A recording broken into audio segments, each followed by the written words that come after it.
el siguiente tema, que es introducción a la nefrología. A ver.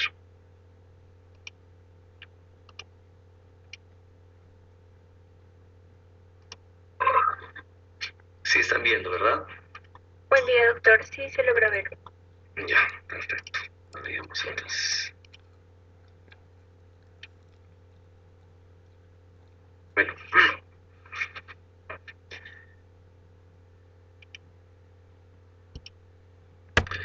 La nefrología trata el estudio de las enfermedades renales y su correlación con otros órganos. Bueno, cabe destacar que el riñón está implicado en diferentes patologías, participa en la homeostasis de nuestro organismo en forma activa, razón por la cual en cualquier tipo de enfermedad, ya sea de su diagnóstico o tratamiento, requiere la evaluación de la función renal. ¿A qué me refiero con eso? Por ejemplo, puedes tener un paciente con tuberculosis, ¿no?, pulmonar, pero que requiere ajuste de dosis porque tiene enfermedad renal crónica o tiene factores de riesgo para desarrollar enfermedad renal crónica. O pacientes que tienen sepsis, en los cuales va a haber compromiso de la función renal. O netamente que sea un daño primario de la función renal, la patología es mínima, ¿no? Entonces, la nefrología cobra importancia en el contexto de la salud pública en Perú y el mundo. ¿Por qué? Porque en nuestros siglos se han incrementado el diagnóstico de las llamadas enfermedades crónico-degenerativas. Una de estas es el daño renal, que va desde un daño inicial hasta un daño terminal.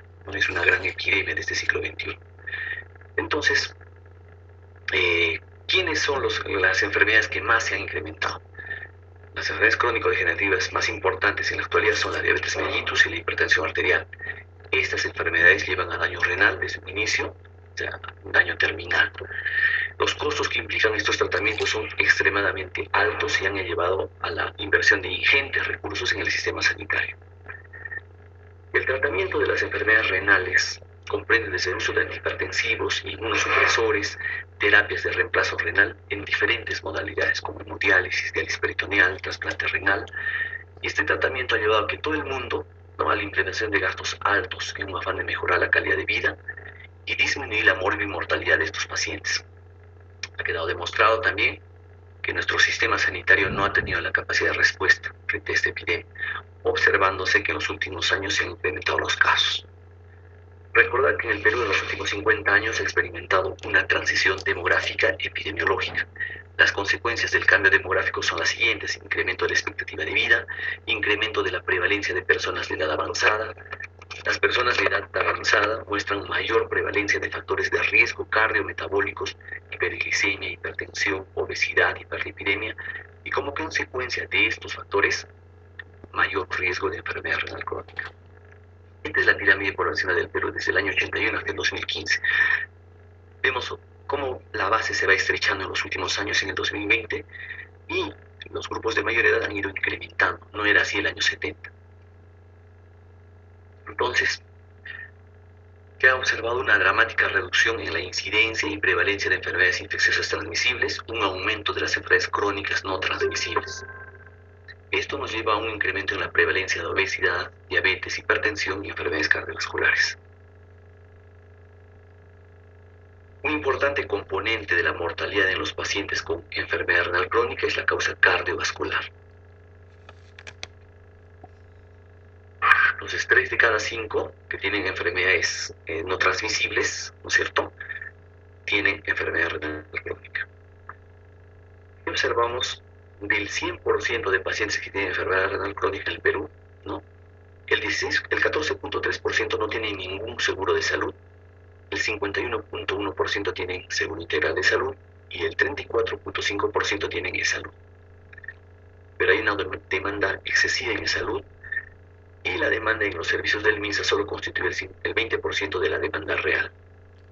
Acá vemos cuál es la etiología de la enfermedad renal crónica en el Perú y vamos viendo que en el año 92, ¿no?, que es lo que vemos acá. Un momentito. Ya. En el año 92, ven ustedes que la principal causa de enfermedad renal crónica no era precisable, seguida de glomerulonefritis primaria, nefritis intersticial. Recién en cuarto lugar estaba diabetes y en quinto hipertensión arterial. A lo que observamos el año 2015.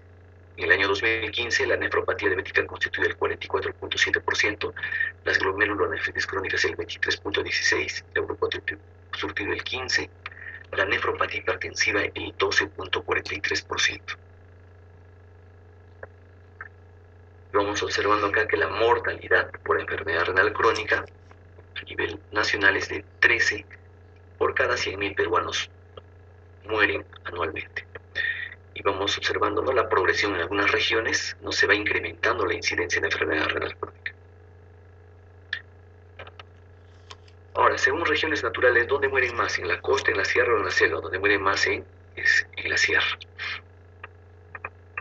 ¿Cuál es el mapa de vulnerabilidad regional para la respuesta ante la enfermedad renal crónica? Observamos que todo lo que está en rojo es muy vulnerable y lo que está en naranja es vulnerable. Observamos que la región 1 se encuentra en una zona muy vulnerable.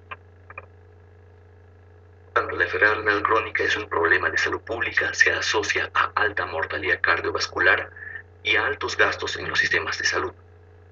Se estima que a nivel mundial se destinan cerca de $1 trillón en los cuidados de pacientes con enfermedad renal crónica que requieren algún tipo de terapia de reemplazo renal. En gastos representa un reto en países de bajos recursos como el nuestro, donde los sistemas de salud no se dan abasto para la atención de toda la población que requiere algún tipo de terapia de reemplazo renal, como la hemodiálisis o diálisis peritoneal, y ni que se diga de lo que es trasplante. Se estima que el 50% de la población que potencialmente requiere algún tipo de terapia de reemplazo renal no lo está recibiendo. Existen regiones del país donde no se cuenta con centros de diálisis en sus hospitales para el manejo de estos pacientes, ni con nefrólogos para su atención. Se estima que para dar cobertura similar al promedio latinoamericano a los pacientes que requieren algún tipo de terapia de reemplazo renal, el presupuesto de salud debería duplicarse. Entonces, 1 de cada 10 personas a nivel mundial tiene enfermedad renal crónica, recordar eso. La Sociedad Latinoamericana de Nefrología e Hipertensión reporta un aumento en la prevalencia de pacientes con enfermedad renal crónica en diálisis por millón de habitantes, de 119 en 1991 a 660 en 2010.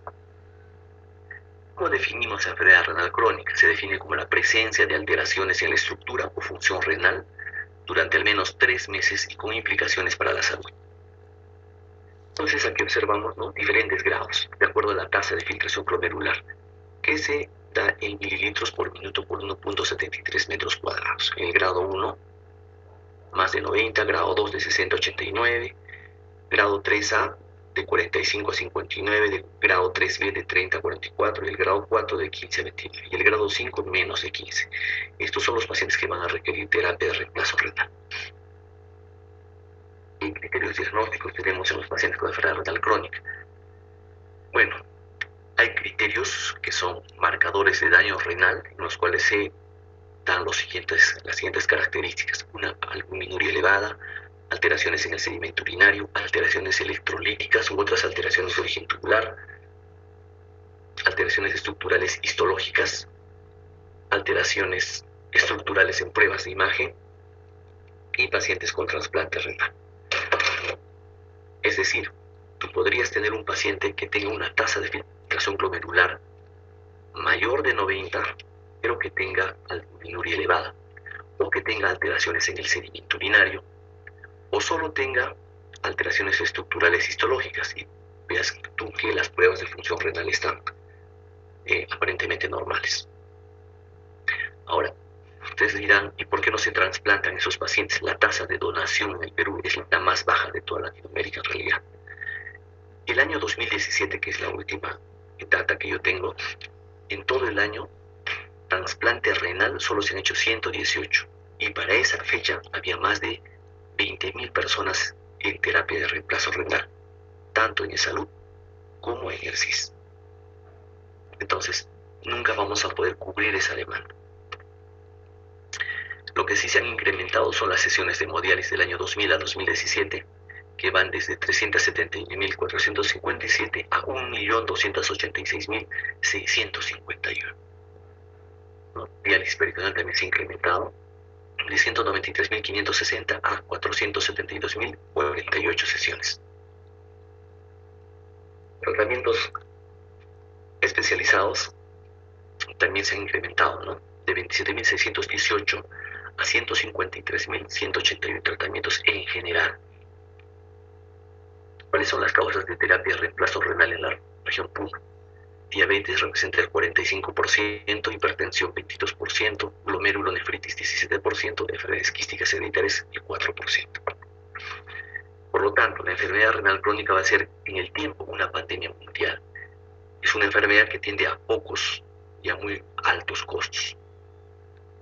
Se estima que representa el 6% de los gastos en salud, en e-salud, y el 50% de los gastos en el SIS, ¿no? Que son cifras similares a otros países emergentes.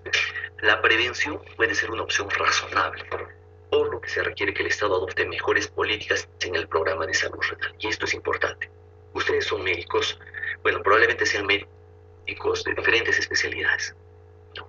Algunos van a ser médicos generales, médicos de familia, ¿no? O cirujanos, ¿no? Dependiendo cuál sea la inclinación que tengan ustedes. A lo que yo quiero decir es, este problema de salud pública va a desgastar económicamente a nuestro país.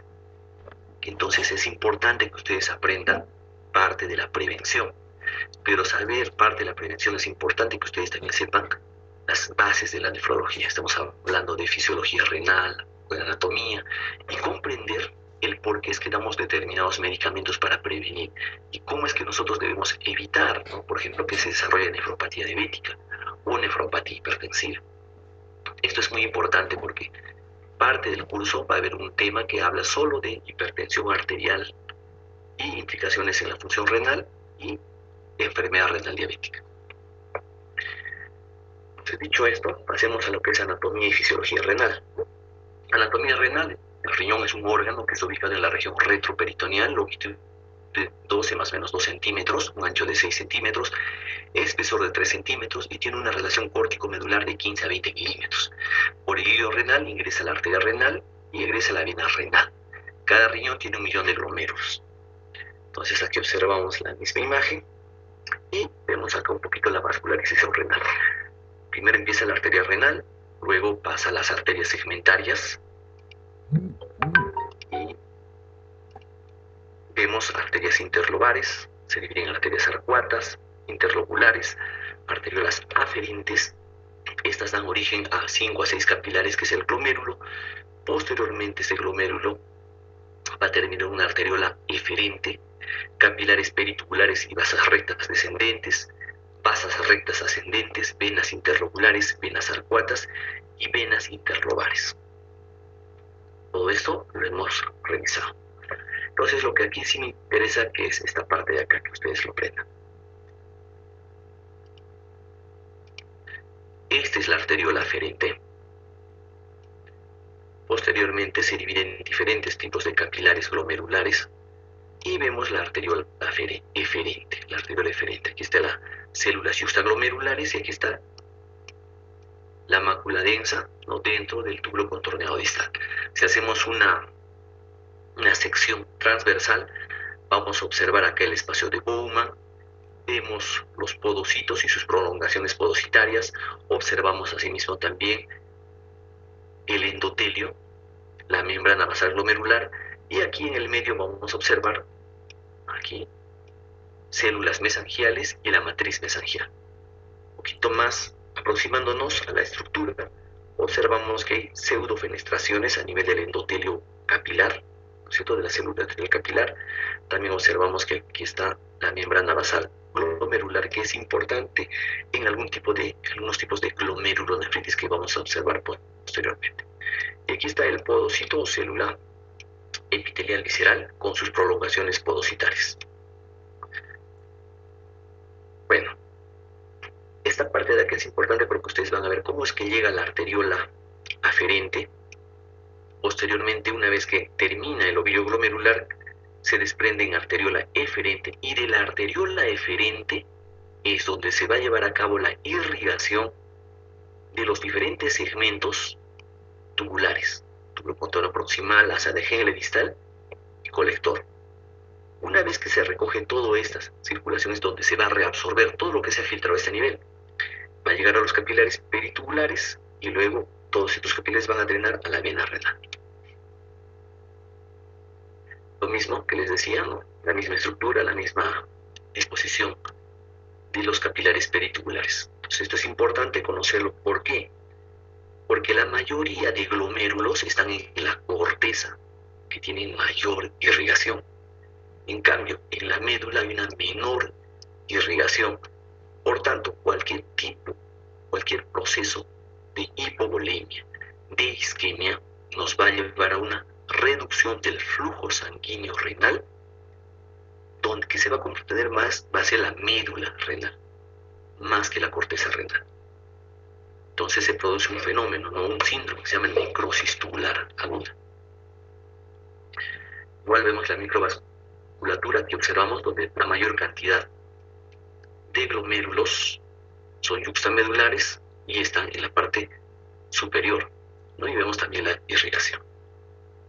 Entonces, recordar que la unidad funcional es la nefrona, la cual está constituida por los siguientes: glomérulo, túbulo contorno proximal, rama descendente delgada, rama ascendente delgada, rama ascendente gruesa, ¿no?, el asa de Henle, túbulo contorneado distal, túbulo conector, y luego viene el túbulo colector, que es cortical y medular.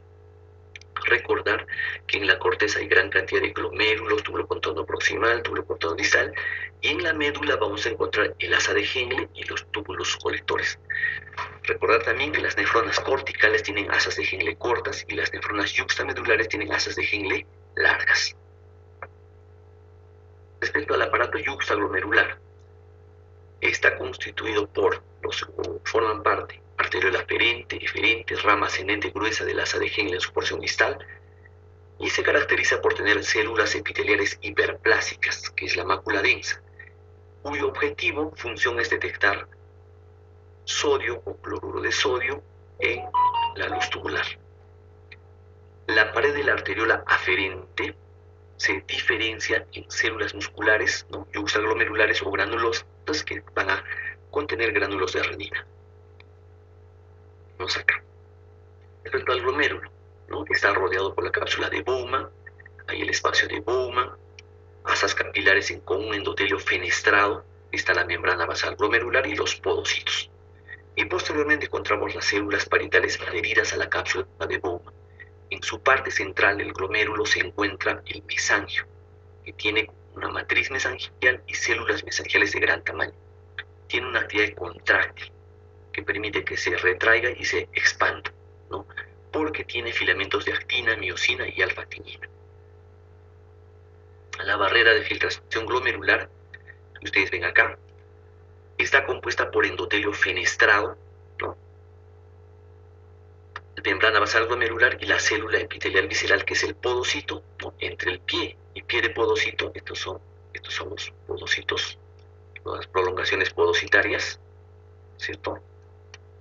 Entonces se encuentra el diafragma de hendidura. ¿Para qué sirve? El límite del paso de moléculas. El endotelio tiene poros ovales transcelulares de 700 Armstrong, el endotelio capilar glomerular. La membrana basal glomerular tiene poros de 40 a 45 Armstrong, ¿no? Las sustancias con cargas negativas son repelidas. El diafragma de hendidura tiene poros de 30 a 40 nanómetros. Tiene varias proteínas con carga negativa en su estructura que repelen proteínas plasmáticas. El intersticio está constituido por fibroblastos y células dendríticas, y en este espacio se sintetiza la eritropoyetina. Entonces vamos desde la parte macro hasta la parte micro. Vamos viendo, ¿no es cierto?, cómo se van envolviendo los podocitos y sus procesos podocitarios, y entre proceso podocitario y podocitario se encuentra el diafragma de filtración glomerular.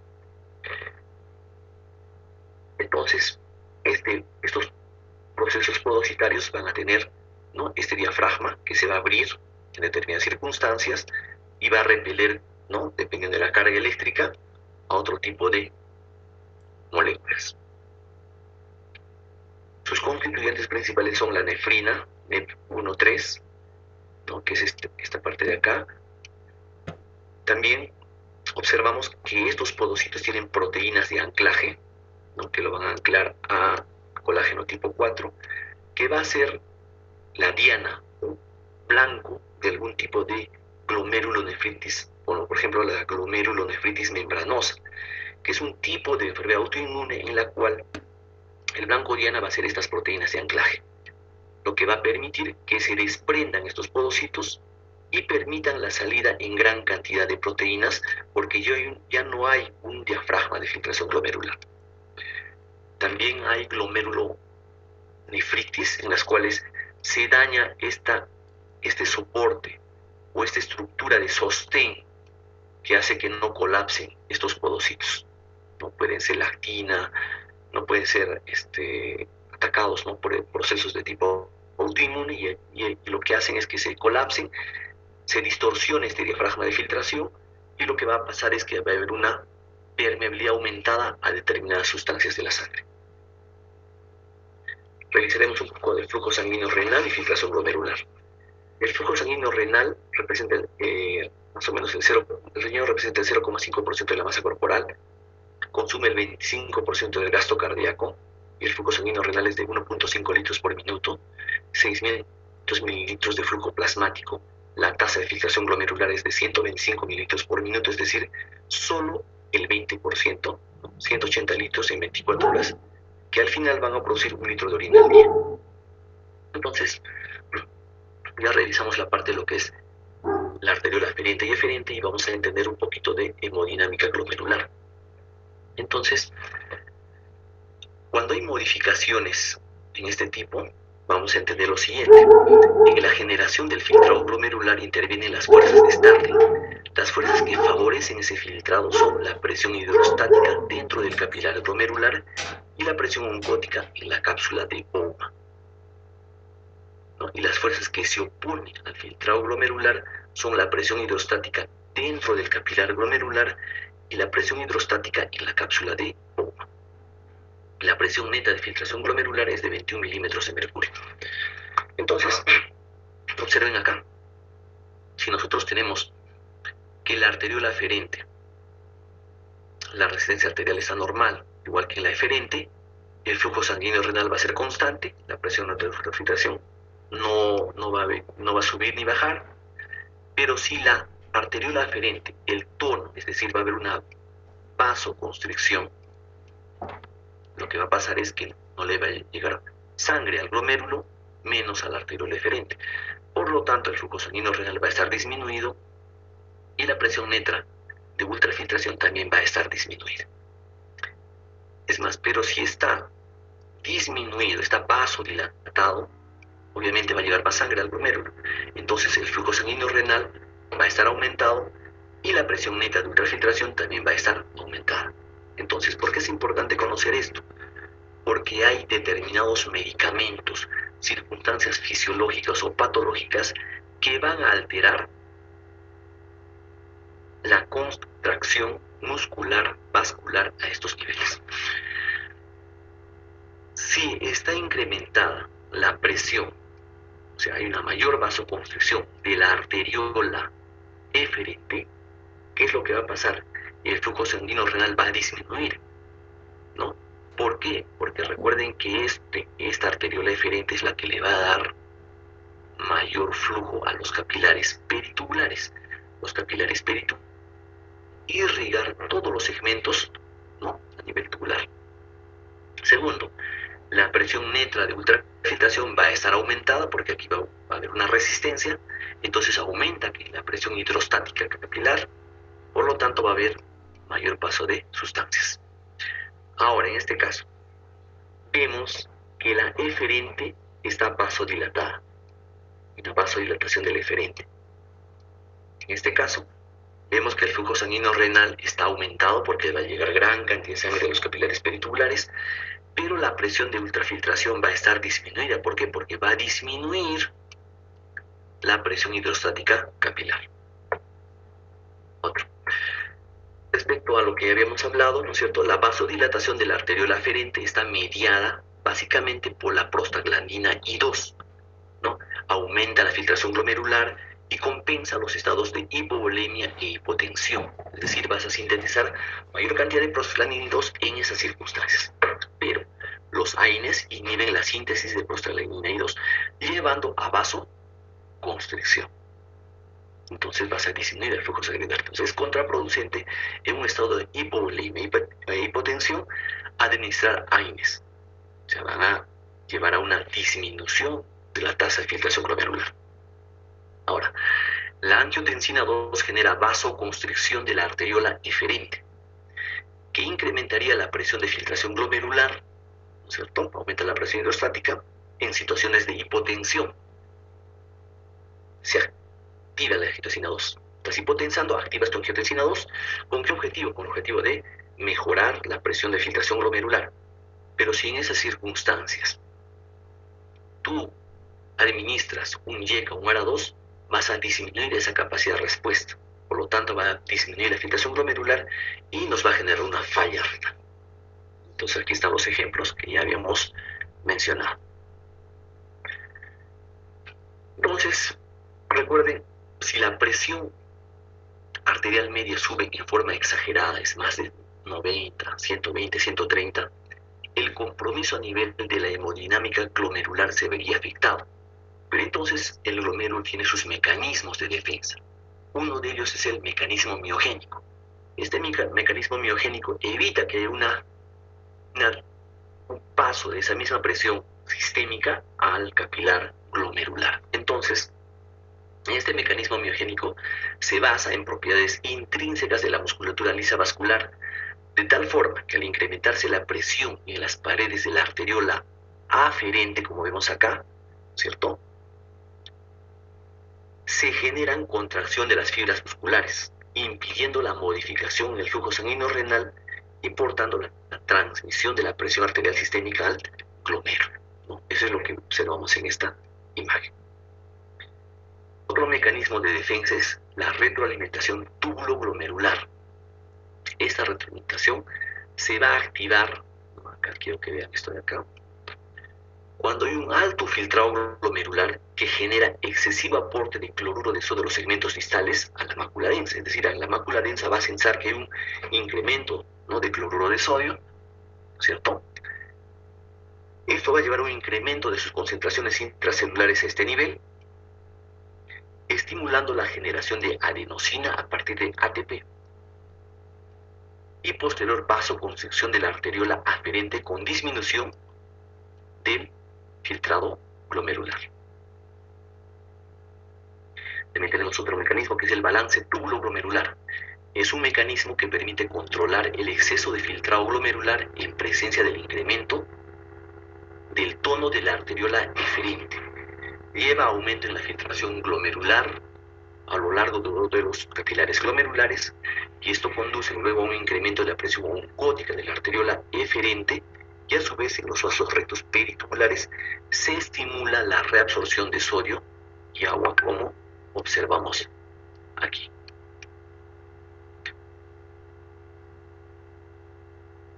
¿Qué circunstancias fisiológicas o farmacológicas intervienen en la hemodinámica glomerular, en la resistencia arteriolar? Revisemos, por ejemplo, la epinefrina. La epinefrina incrementa la resistencia arteriolar de la aferente y como del eferente, ambos. Esto nos lleva a una disminución del flujo sanguíneo renal, la presión de ultrafiltración no se va a mantener constante, no va a aumentar ni va a disminuir, pero tu tasa de filtración glomerular va a disminuir. Los AINES, ¿qué hacen? Incrementan, ¿no?, en sobremanera la resistencia de la arteriola aferente, también un poco de la eferente, por motivo por el cual al no llegarle sangre al glomérulo y no llegarle sangre en forma adecuada a la arteriola eferente, va a haber una disminución del flujo sanguíneo renal donde se van a ver comprometidos los capilares peritubulares. La presión neta de ultrafiltración va a disminuir considerablemente, al mismo tiempo la tasa de filtración glomerular. ¿Qué pasa con el óxido nítrico? El óxido nítrico disminuye la resistencia arterial aferente, tanto como eferente, incrementa el flujo sanguíneo renal porque más sangre llega al capilar glomerular. No se sabe nada respecto a qué es la presión neta de ultrafiltración, pero sí va a incrementarse, ¿no?, algo la tasa de filtración glomerular. ¿Por qué? Porque no incrementa mucho, porque también una disminución, ¿no?, de la resistencia arteriolar eferente, ¿no? Entonces, por lo tanto, va a haber una disminución de la presión hidrostática dentro del capilar glomerular.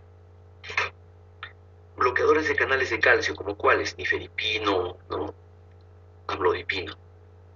disminuyen la resistencia de la arteriola eferente, es decir, va a haber una vasodilatación, ¿no es cierto?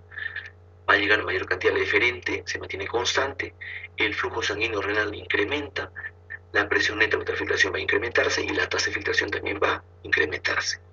Los YKS-2, como decíamos, disminuyen la vasoconstricción de la arteriola aferente, en sobremanera de la eferente, ¿no es cierto? Porque van a inhibir la síntesis de angiotensina 2, que es la que produce vasoconstricción en la arteriola eferente. El flujo sanguíneo renal está ligeramente aumentado, pero la presión neta de ultrafiltración está disminuida porque hay una disminución de la presión hidrostática capilar. Entonces, en resumen, ¿qué factores causan, ¿no?, una reducción neta de la resistencia arterial aferente? Tenemos factores vasculares como el óxido nítrico, prostanoides, COX-2, calicreínas, péptido natriurético arterial, angiotensina 1 a la 7 y la hiperinsulinemia. Y las señales tubulares, lo que hablábamos, ¿no?, inhibición del feedback túbulo-glomerular. ¿Qué otros factores causan un incremento neto de la resistencia arterial eferente? La angiotensina 2, tromboxano A2, endotelina 1 y especies reactivas de oxígeno. Vayamos a los mecanismos renales para la regulación del equilibrio hidroelectrolítico y ácido base renal. Recordar un poquito que la filtración glomerular son procesos que permiten a los riñones eliminar solutos indeseables, productos del metabolismo celular obtenidos en la dieta, y regulan el equilibrio hidroelectrolítico. El filtrado no es abundante, el riñón por lo tanto debe contar con mecanismos tubulares que le permitan modular el volumen y composición de la orina en forma adecuada. Entonces observamos todo un resumen acá: arteriola eferente, filtración, proceso de reabsorción, proceso de secreción y luego de excreción. ¿Cuáles son los mecanismos de reabsorción de todo ese filtrado glomerular que ha llegado a la cápsula de Bowman y mejor dicho, al espacio de Bowman y posteriormente a los túbulos? Difusión simple. Las partículas atraviesan las membranas permeables, la significa que es sin gasto de energía a favor de un gradiente de electroquímico de concentración.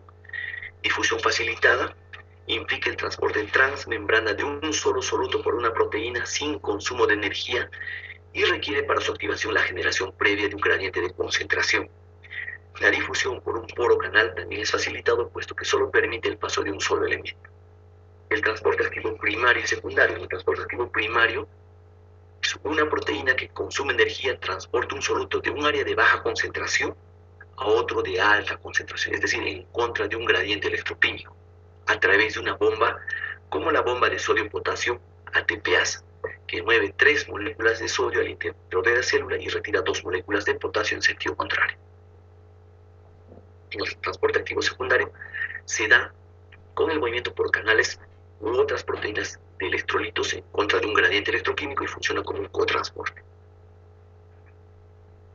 Dentro del sodio que se filtra, en el filtrado glomerular hay un contenido de sodio de 140 miliquentes por litro.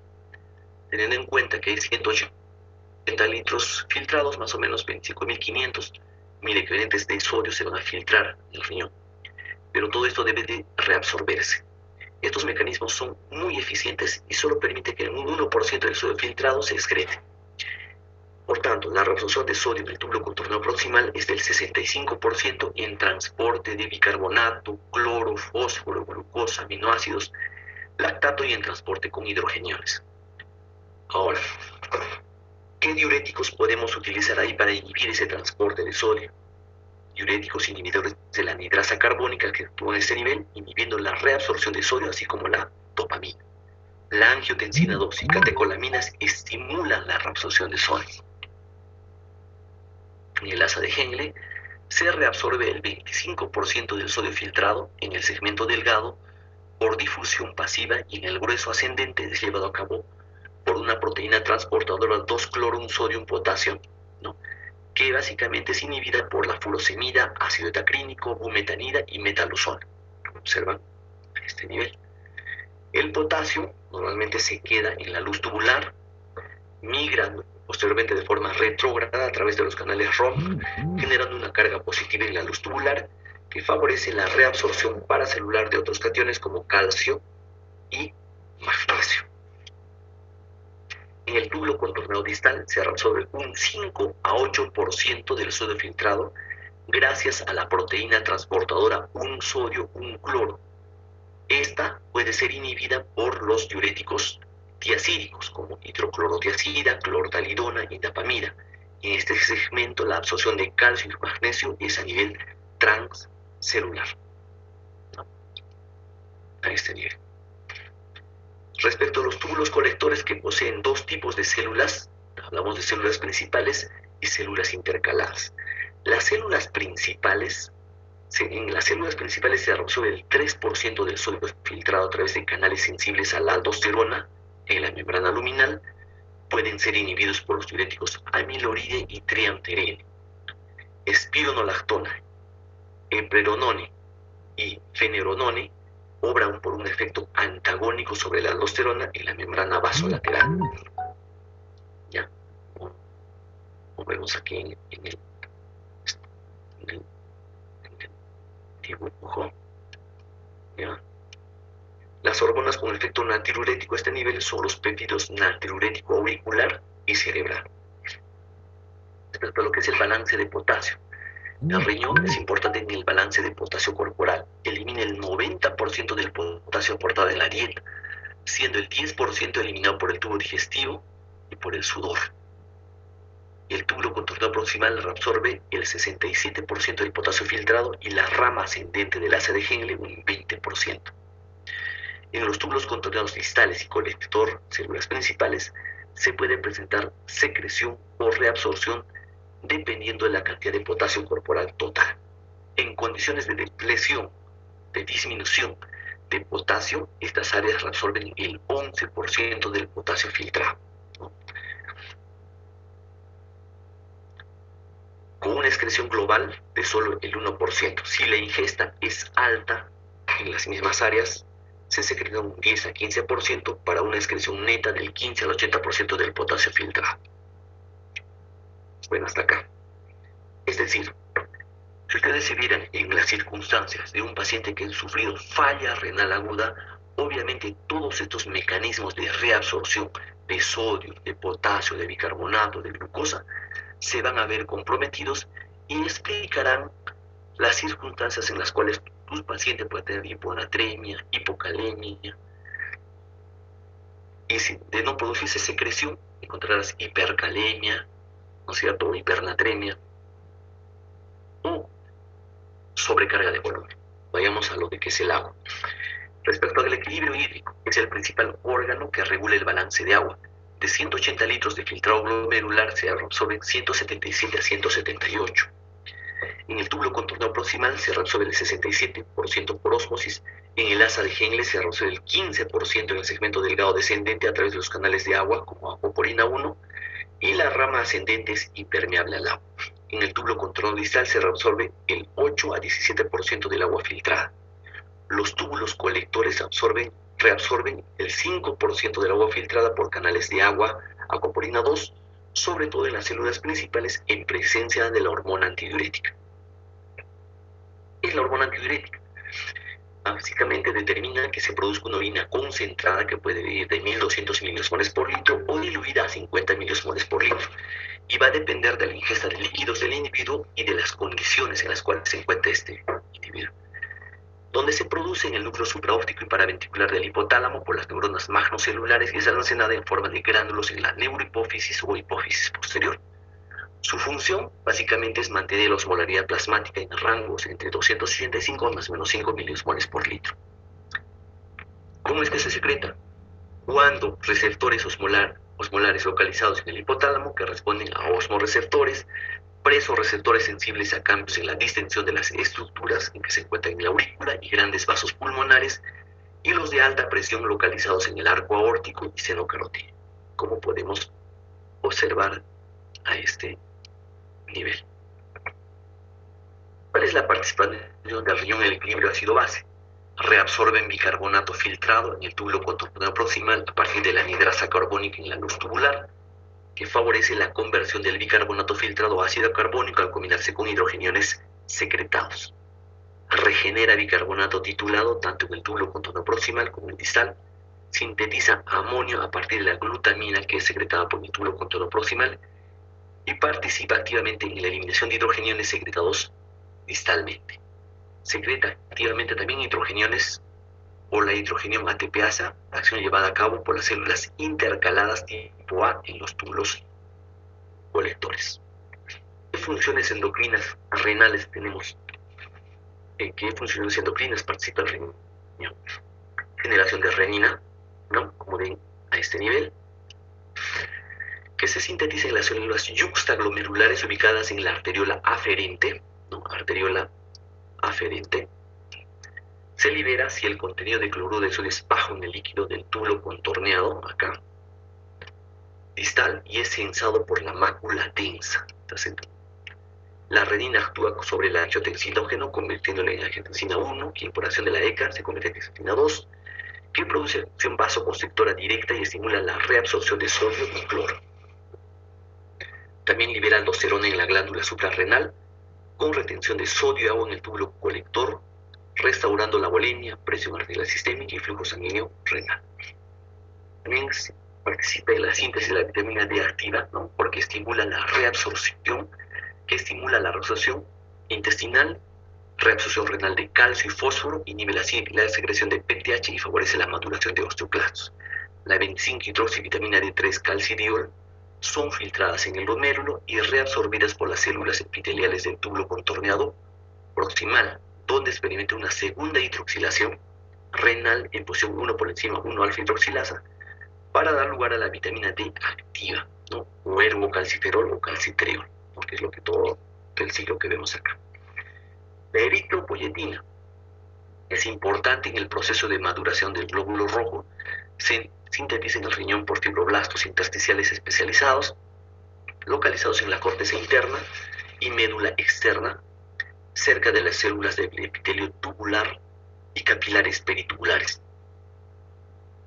Es una glicoproteína con capacidad de fijarse al receptor EPO de las células progenitoras eritroides BFU E y SFU E, impidiendo que activen su apoptosis y estimulando su posterior maduración a glóbulos rojos. ¿Cómo interviene el riñón en la fisiología del equilibrio ácido-base?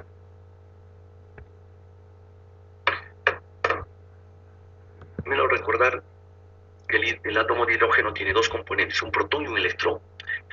El protón es el núcleo electropositivo del átomo de hidrógeno ordinario, es una partícula elemental, es una partícula estable.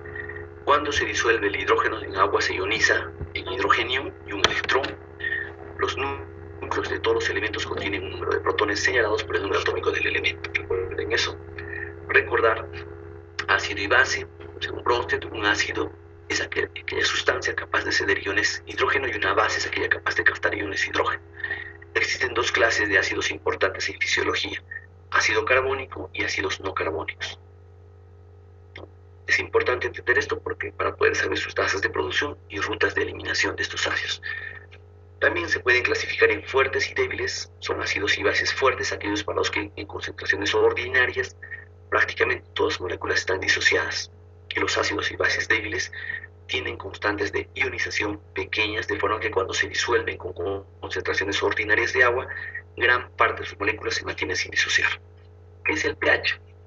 El pH es el logaritmo inverso de la concentración de hidrogeniones y expresa la cantidad de hidrogeniones de una solución. Expresar cifras tan bajas de concentración en nanogramos es incómodo, por lo que la obtención de su logaritmo negativo proporciona cifras de más fácil comprensión y por tanto de más fácil manejo. Como observamos acá, tenemos un pH de 7.4 que equivale a 40 nanomoles por litro de hidrogeniones.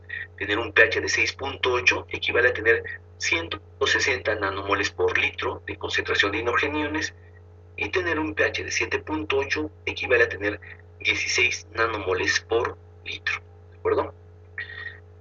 Respecto al ion GAF, ¿no?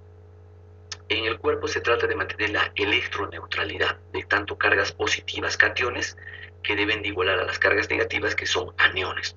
Si no ocurre así, aparece un anion GAF, ¿no? Cuyo valor normal es de 8 a 16 miligenes por litro, y que se calcula con la siguiente ecuación. Anión GAF es igual a sodio menos la suma del cloro más el bicarbonato, que son los dos aniones. Normalmente el metabolismo diario genera de 13.000 a 15.000 milimoles por día de CO2, que podría generar hasta 13.000 miliequivalentes de hidrogeniones cada día, y otros ácidos aportados, por ejemplo, por la dieta, ácidos orgánicos y aminoácidos azufrados, residuos fosfato y sulfato, que aportan unos 70 miliequivalentes de hidrogeniones, también cada día. En condiciones normales, la concentración de hidrogeniones del líquido extracelular es baja, de unos 40 nanoequivalentes por litro, ¿de acuerdo? A pesar de ello, pequeñas fluctuaciones de estas van a tener repercusiones importantes sobre determinados procesos vitales. Por ello, existen unos límites relativamente estrechos, ¿no?, entre los cuales esta concentración se debe mantener. Y sobre todo que sean compatibles con la vida. Dichos valores oscilan entre 16 y 160 nanoequivalentes por litro, lo que equivale a un valor de un pH de 7.8 a 6.80. Entonces aquí vemos algunas alteraciones del pH. Las desviaciones de la normalidad del pH pueden ser hacia la acidosis o hacia la alcalosis. Tanto una como otra pueden depender de variaciones del bicarbonato o de la presión parcial de CO2. En el primer caso, el trastorno se califica metabólico y en el segundo se califica de tipo respiratorio, es decir, cuando tú ves un AGA, primero ves el pH y ahí determinas, ¿es acidemia o alcalina? Pero ya cuando hay participación tanto respiratoria o metabólica, ya ves la parte si es una acidosis, ¿no?, que es patológico, respiratoria, o una acidosis o alcalosis metabólica. ¿De acuerdo? Entonces aquí vemos acá un ejemplo, que eso van a verlo ya posteriormente cuando hagan en la parte de equilibrio ácido-base, de una forma más profunda. Vemos, por ejemplo, acá que en la acidosis metabólica hay una disminución del bicarbonato, ¿no? La compensación es que baje la PCO2, ¿no es cierto? El pH también va a disminuir por esa compensación, pero en algunos momentos se puede descompensar y ambos van a comenzar a bajar y se va a convertir en un trastorno mixto, es decir, puedes tener acidosis metabólica más alcalosis respiratoria. Las consecuencias de la alteración del equilibrio ácido-base son la alteración de la distribución de los iones en los espacios intra y extracelular, lo que modifica la actividad de numerosas enzimas. Se producen cambios estructurales en las macromoléculas y alteraciones en equilibrios químicos. Si los trastornos son graves, comprometen la vida, ¿no? Por eso es tan importante el mantenimiento del pH, ya que hay varios sistemas de compensación que funcionan de forma alternativa, es decir, va a haber otros buffer que van a poder amortiguar esa carga alta de hidrogeniones que se van a generar. ¿Qué amortiguadores tenemos? Por ejemplo, tenemos el amortiguador proteína, es un sistema amortiguador a hemoglobina, es un tampón fisiológico muy eficiente, tanto al cambio de pK que experimenta al pasar de la forma oxidada a la reducida, como a la gran abundancia de esta proteína en la sangre, ¿no? 15% del volumen total sanguíneo, y al hecho de que actúa dentro de los hematíes, ¿no? Aquí vemos ese sistema buffer, ¿no?, de la hemoglobina. Ahora, las propiedades amortiguadoras de la hemoglobina desempeñan un papel fundamental en el transporte sanguíneo de CO2 tisular hasta su eliminación pulmonar en el interior del hematíe por acción de la anhidrasa carbono. El CO2 se va a convertir, ¿no?, el CO2 se va a convertir en ácido carbónico que se disocia dando un hidrogenión que rápidamente será tamponada por la hemoglobina, ¿cierto? Como vemos acá, por la hemoglobina, y bicarbonato que saldrá del hematíe en intercambio con iones cloro. Amortiguador fosfato. Ejerce su acción fundamentalmente a nivel intracelular, ya que es aquí donde existe una mayor concentración de fosfatos y el pH es más próximo a su constante de disociación, pK, ¿no?, de 6.8. Interviene junto a las proteínas celulares de manera importante en la amortiguación de los ácidos fijos. Hay una amortiguación que es la amortiguación ósea. El hueso interviene en la amortiguación de la carga ácida, captando los hidrogeniones en exceso o liberando carbonato a la sangre por disolución. Un momentito, por favor, chicos. Voy a atender una llamada. Un momentito.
Ya, bueno chicos, vamos a continuar con la presentación del tema. ¿Están ahí todavía? Ya se fueron ya. Sí, doctor. Estamos aquí, doctor. Doctor. Ya vamos.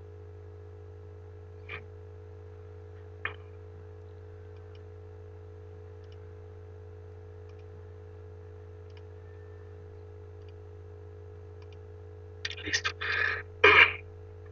Entonces, decíamos que el hueso interviene en la amortiguación de la carga ácida, captando los hidrogeniones en exceso o liberando carbonato en la sangre por disolución del hueso mineral. El papel más importante del hueso en la amortiguación ocurre en situaciones de acidosis crónica, tal como en los casos de insuficiencia renal crónica, motivo por el cual estos pacientes sufren de una destrucción, una disminución de su densidad mineral ósea. Es decir, sufren un fenómeno que se llama osteodistrofia renal. En este fenómeno también toma parte la parotormona, tiene un papel fundamental. Este sistema va a intervenir en la presencia de una carga básica a través del depósito de carbonato en el hueso. Tenemos el otro amortiguador que es el más importante, que es el carbónico bicarbonato.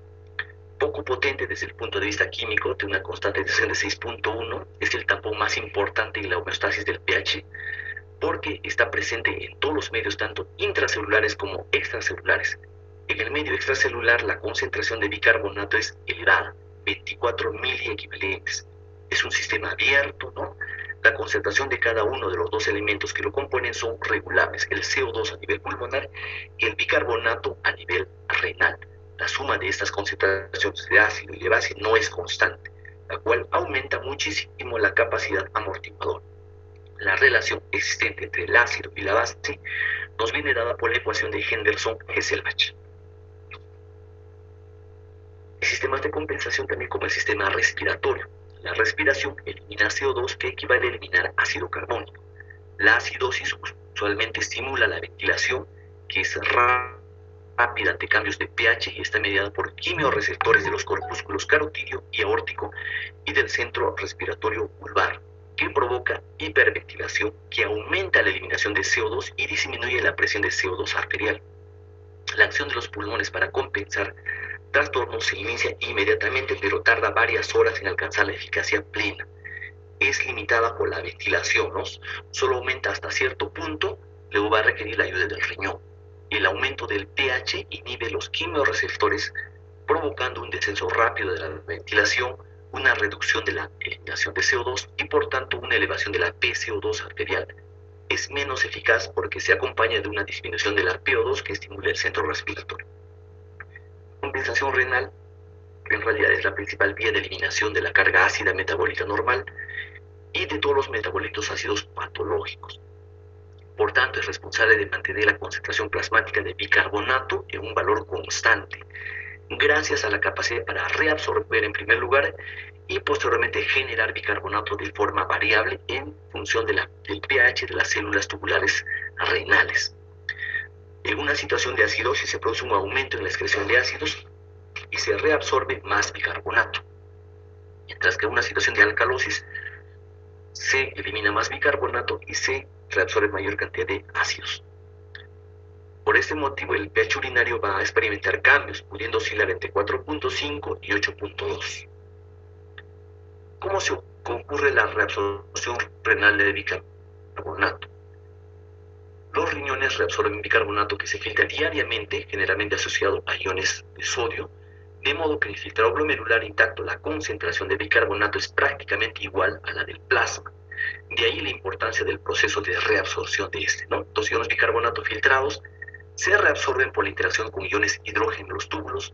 El efecto neto es una reabsorción de bicarbonato. Los iones bicarbonato que realmente pasan al líquido extracelular no son los mismos que se filtraron a los túbulos. El bicarbonato no se reabsorbe y se excreta en la orina. En la acidosis, por el contrario, existe un exceso de iones hidrogenianos con respecto a los iones bicarbonato, que hace que la reabsorción de bicarbonato sea completa, Esto es lo que vamos a ver. Esto es la luz tubular, esta es el citoplasma, tubular.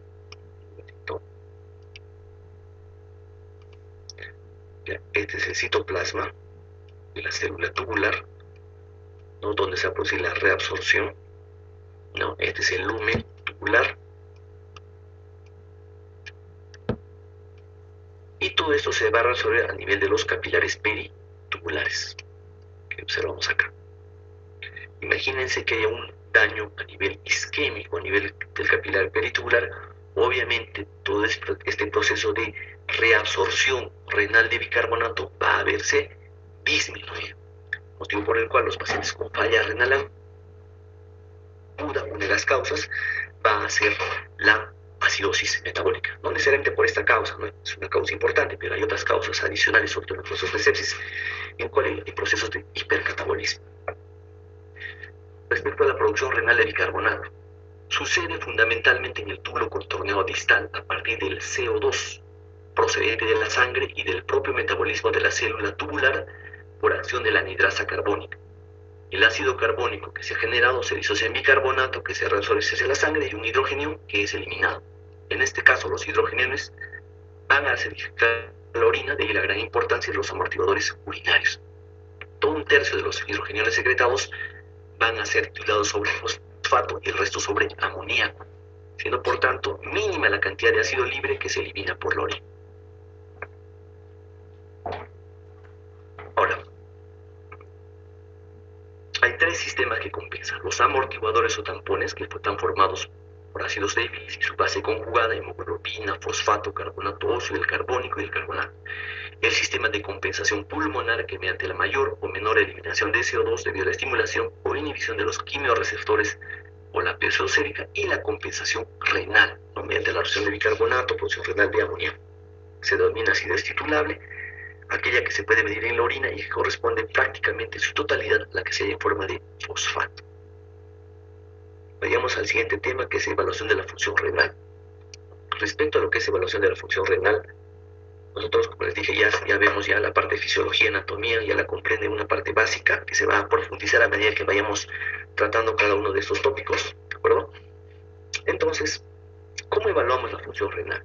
Entonces, si se dan cuenta, las funciones de la región son varias, ¿no? Filtración, interviene el hidróxido base, interviene la generación de sangre a través de la eritropoyetina, calcitriol, ¿no?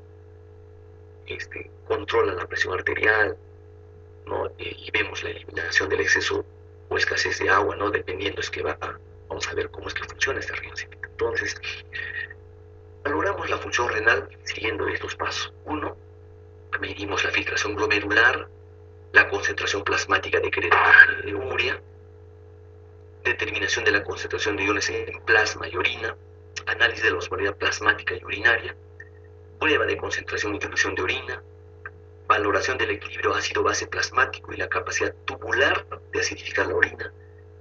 También vemos las proteínas totales a través del proteinograma electroforético y proteinuria, porque si hay un daño de la función renal, un daño de la diafragma de filtración glomerular, obviamente va a haber una pérdida de gran cantidad de albúmina, de globulina, ¿no? Entonces eso se va a traducir en una disminución de la concentración de albúmina en sangre y un aumento de la concentración de albúmina en orina, o en algunos tipos de cánceres, ver si hay un incremento de la concentración de inmunoglobulinas. El hemograma nos permite valorar básicamente desde el punto de vista de la hemoglobina, ¿no? La función endocrina de producción de eritropoyetina, la calcemia, la función endocrina de hidroxilar la vitamina D, fosforemia y fosfatasa alcalina.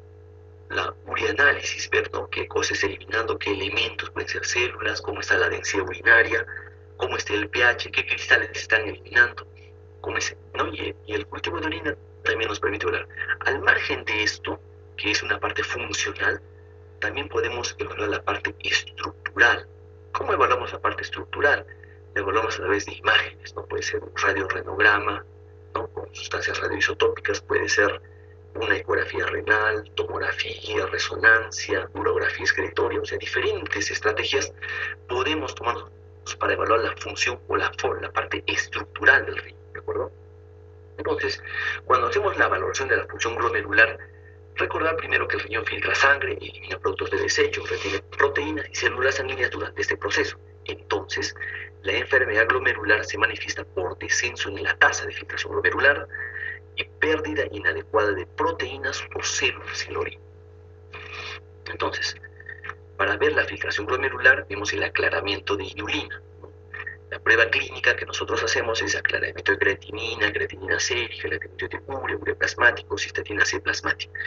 Flujo plasmático renal, aclaramiento de paraminoipurato, excreción de PSP, transporte tubular distal, ¿cómo hacemos? Concentración y dilución de agua pesada.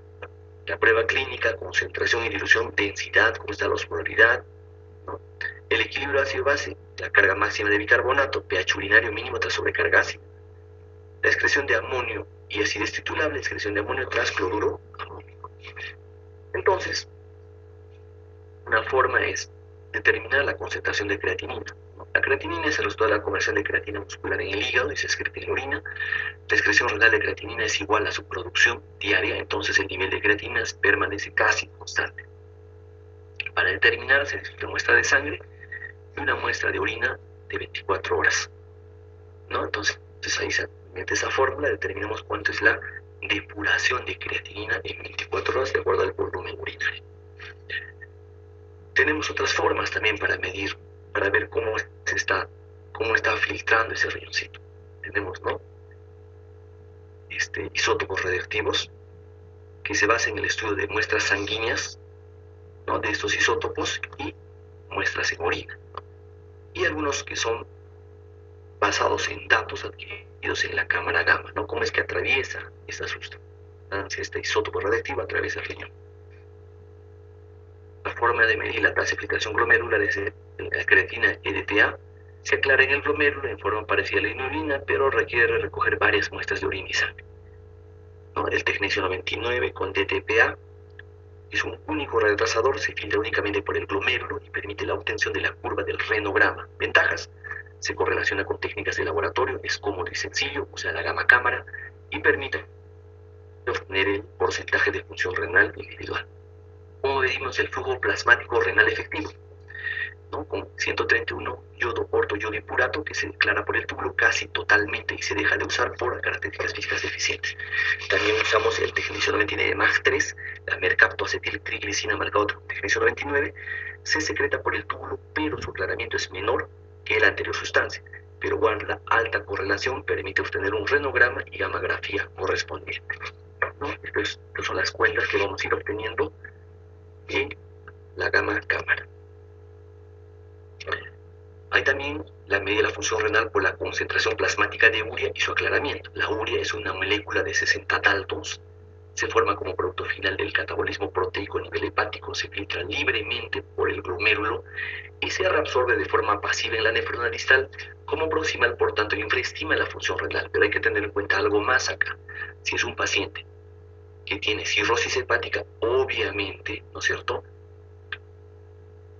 va a haber una disminución de su producción, ¿no? Porque dice producto final del catabolismo proteico a nivel hepático, es decir, va a perder esa capacidad de medir esa función renal. Cuando hay disminución de volumen, aumenta la reabsorción de agua y por ende urea. Su producción es variable, aumenta en cargas proteicas de hiperalimentación, absorción de sangre tras hemorragia gastrointestinal, estados hipercatabólicos por infecciones, administración de corticoides o quimioterápicos. Su síntesis disminuye en malnutrición grave y hepatopatías. En enfermedad renal crónica avanzada, la usamos para iniciar tratamiento de reemplazo renal, desde 200 a 250 miligramos por decilitro. Ahora, una creatina sérica como el marcador de filtrado, dice, ¿no? Es un derivado aminoácido con masa molecular de 113 daltons, se filtra libremente por el glomérulo, también se secreta por las células del túbulo proximal, varía de persona a persona con el tiempo y en cada paciente según el grado de función renal. La variación del aclaramiento de creatinina puede llegar hasta 20 mililitros por minuto en pacientes con filtrado glomerular de 60 ml por minuto. Hay fármacos que van a bloquear su secreción tubular porque también se secreta y por lo tanto van a producir el incremento de su concentración sérica, como cuál es el trimetoprim, que es el sulfametoxazol, sulfametoxazol, es el sulfametoxazol más trimetoprim. La cimetidina, que era un antiácido que usamos, similar a la ranitidina, van a elevar la creatina sérica, por lo tanto van a disminuir falsamente el filtrado glomerular.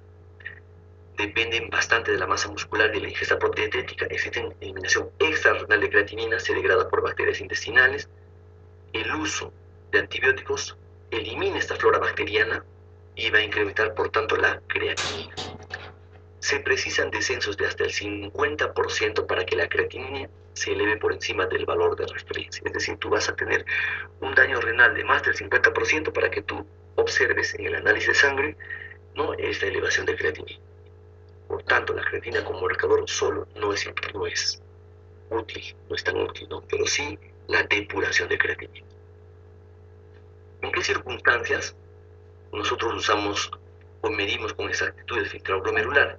En alteraciones importantes de la masa muscular, como amputaciones, pérdida de masa muscular, enfermedades musculares, paraplegia, cuadriplegia, desviaciones extremas del índice de masa corporal, obesidad o desnutrición, evaluación de potenciales donantes de riñón, individuos que siguen dietas vegetarianas estrictas, monitorización del impacto de la toxicidad de determinados tratamientos farmacológicos de eliminación renal, etnias en las que no se estudia la validez de las ecuaciones.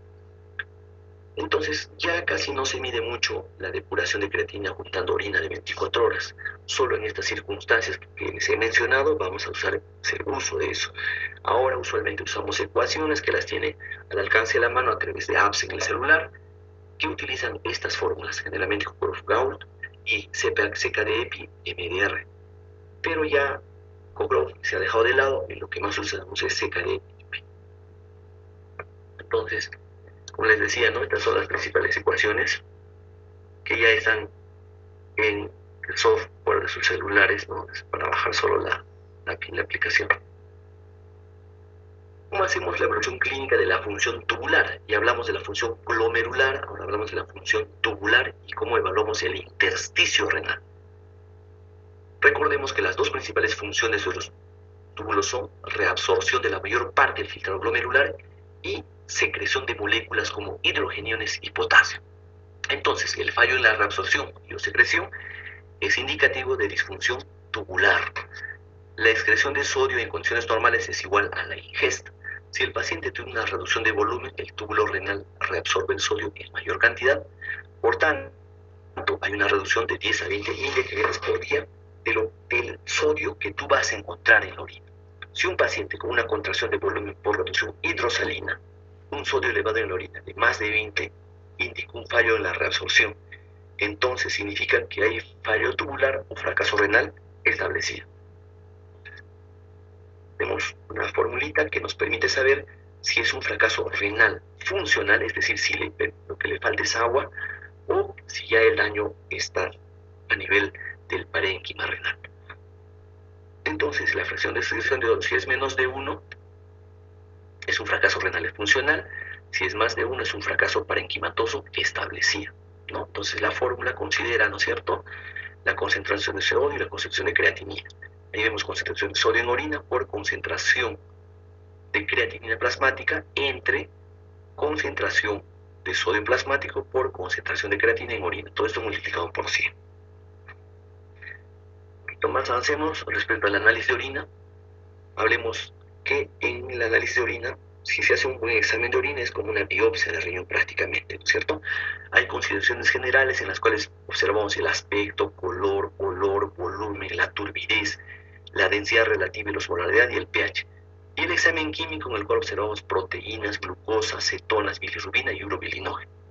Y el examen microscópico de cilindros, cristales, eritrocitos y leucocitos. La densidad es una escala de 1000 a 1060. De 1000 a 1003 es una orina diluida, no se da en diabetes insípida. Una orina de 1010 es una orina isostenúrica similar al plasma de reactividad. El riñón ha tenido dificultad para concentrar la orina, dificultad para reabsorber esas sustancias, de esta manera aumentar su densidad, ¿cierto? Si supera los 1030, sospechar de glucosurio, presencia de compuesto osmótico exógeno como mannitol. Entonces, de acuerdo a la edad, va cambiando la densidad relativa y la osmolaridad. Por ejemplo, en neonatos hay una baja depuración de sodio, cloro y urea, la orina es hipotónica, ¿no?, casi similar al plasma.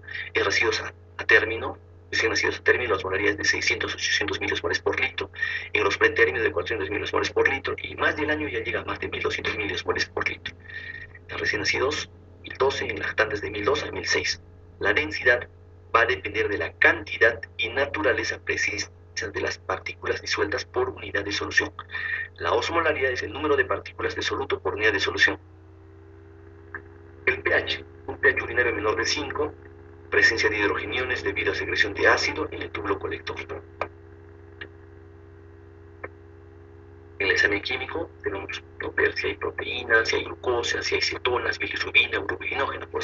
Por ejemplo, si hay cetonas, estamos hablando en el contexto de un paciente, no podemos hablar de que es un criterio no para decir si hay una cetoacidosis diabética. Y si hay glucosuria y cetonuria, obviamente vamos a llegar a ese diagnóstico. O un cambio en el pH, obviamente hablamos de cetoacidosis diabética.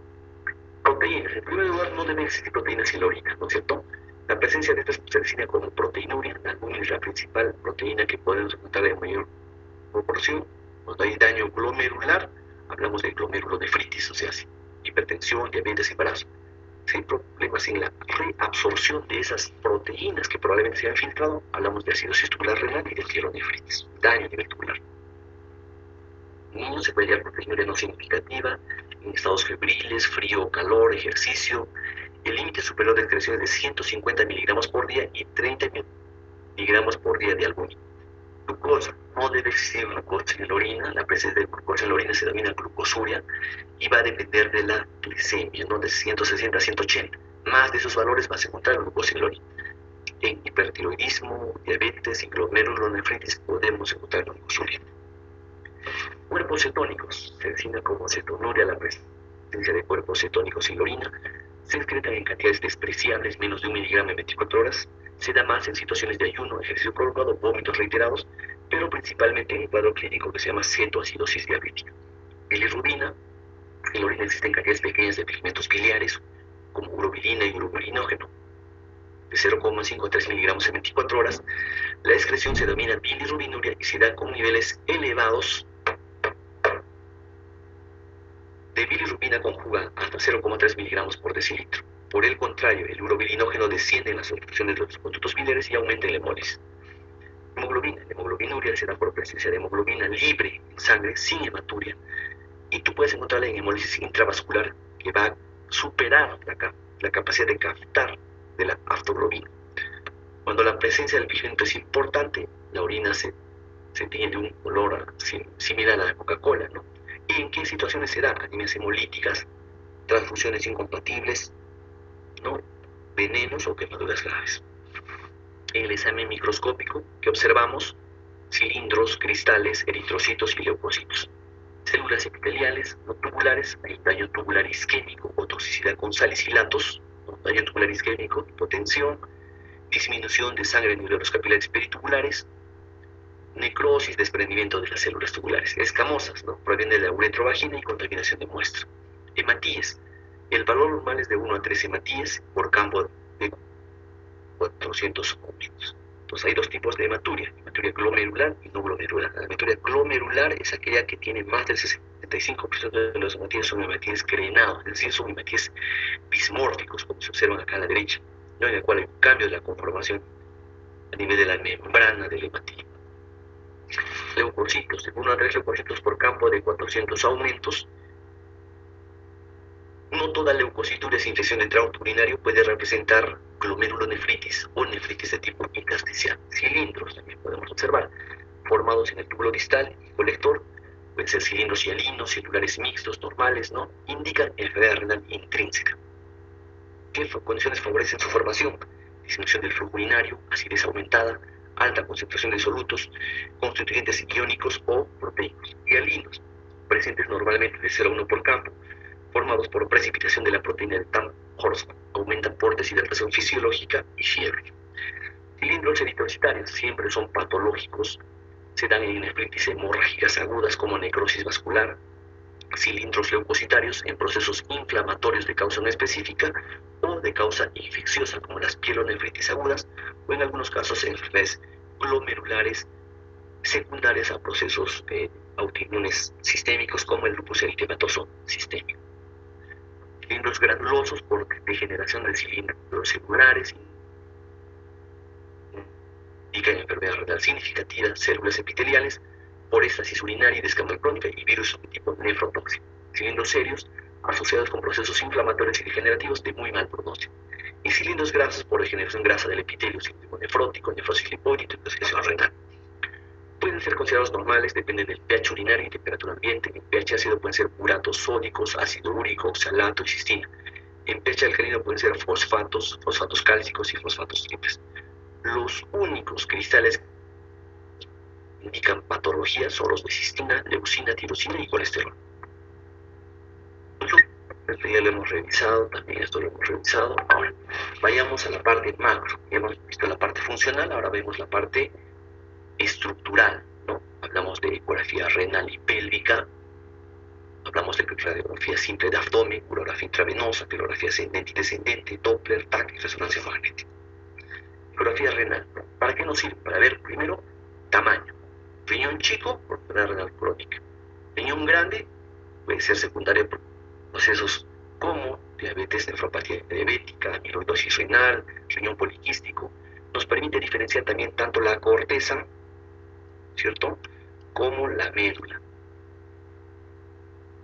Si hay una diferenciación entre esta corteza, mejor dicho, entre esta médula y la corteza, si hay una mala diferenciación córtico-medular, es decir, que hay un proceso de fibrosis generalizada. Eso se produce crónico. Permite ver si hay cálculos, si hay abscesos perirrenales.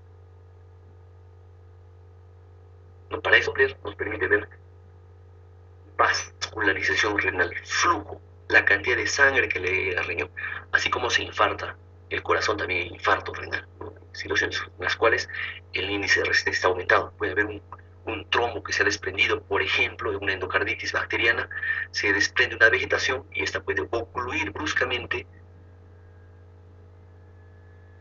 ¿no?, arterias, ¿no?, una de sus ramas, mejor dicho. Permite ver también si un paciente que ha sido trasplantado, ver la calidad y cómo es que se está formando si hay circulación, ¿no? Rechazos también nos permite ver la función renal. El Power Doppler un poquito nos permite ver la microcirculación a nivel de arterias interlobulares, ¿no es cierto?, y cómo es la circulación a nivel de las arterias aferentes. En la radiografía de abdomen y urografía excretoria, ¿no?, podemos determinar si hay calcificaciones a nivel renal. Por ejemplo, hay una patología que se llama nefrocalcinosis. En la nefrocalcinosis puedes observar la silueta renal de forma completa, ¿no? Cálculos renales también te permitiría saber, ¿no? Necesitas ¿qué les puedo decir? Un entrenamiento importante para eso. Aunque ahora ya se ha dejado de lado porque usamos la tomografía para evaluar eso. En la urografía excretoria nos permite ver estrecheces, ¿no?, a nivel del uréter, ¿no es cierto? Cómo es que la sustancia de contraste llega hasta la vejiga, ¿no? Eso, pues, por ejemplo, aquí hay un cálculo, no hay una amputación, o sea, no pasa la sustancia de contraste, eso se queda atrapada a este nivel, y como verán, no se observa el uréter, que sí se ve al otro lado. En la pilografía retrógrada, a través de la uretra se introduce un catéter, se llega al meato ureteral y a través de este se instila sustancia de contraste hacia la parte superior y nos permite evaluar alteraciones a nivel del sistema excretor. La arteriografía renal, ¿no? Llegamos a la arteria renal, se introduce un catéter y luego se llega hasta la emergencia o hasta la salida de las arterias renales para ambos lados. Se inyecta sustancia de contraste, nos permite ver las ramas. Generalmente lo utilizamos en casos en los cuales se va a hacer trasplante renal. Sí, es muy eficiente, pero también es cruento, motivo por el cual actualmente se utiliza un urotem o una arteriografía con tomografía, ¿cierto?, que también permite evaluar toda la vasculatura renal. Acá vemos un aneurisma entre el riñón. Como les decía, la tomografía también permite reconstruir, ¿cierto?, la vasculatura. Acá vemos un área de estenosis de esta arteria renal, que podría llevarnos a situaciones de hipertensión arterial renovascular. Vemos la situación de contraste en la tomografía, que como va concentrando, y posteriormente va a difundir. Presencia de masas, presencia de abscesos a nivel perirrenal, La resonancia también nos permite hacer una buena evaluación, ¿no?, de la morfología, de la estructura, presencia de cálculos o cualquier otro tipo de alteración morfológica del riñón. Radiorrenograma nos permite ver la circulación a través de la inyección de una sustancia radioactiva y posteriormente, al ser sometidos a una gamma cámara, nos permite observar, ¿no?, la función renal. Bueno, chicos, hasta aquí vamos a avanzar porque ya deben estar recontra aburridos. Ya, en todo caso, vamos a dar por finalizada la presentación. El tema pendiente lo hacemos en la siguiente clase. Doctor Terán van a hablar de trastornos ácido-base y acidosis metabólica. Un momentito, por favor, chicos. Voy a contestar una...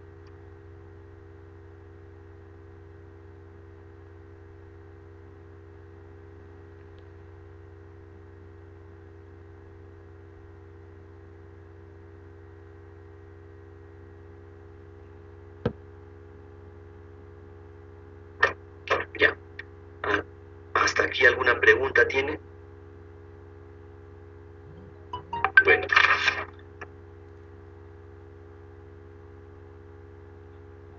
Viendo que, como les decía, es el día jueves o viernes, con el doctor Marco Terán.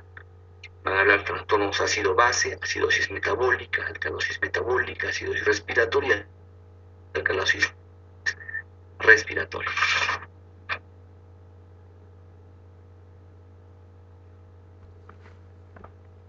Bueno, dicho esto, me despido de ustedes. Gracias.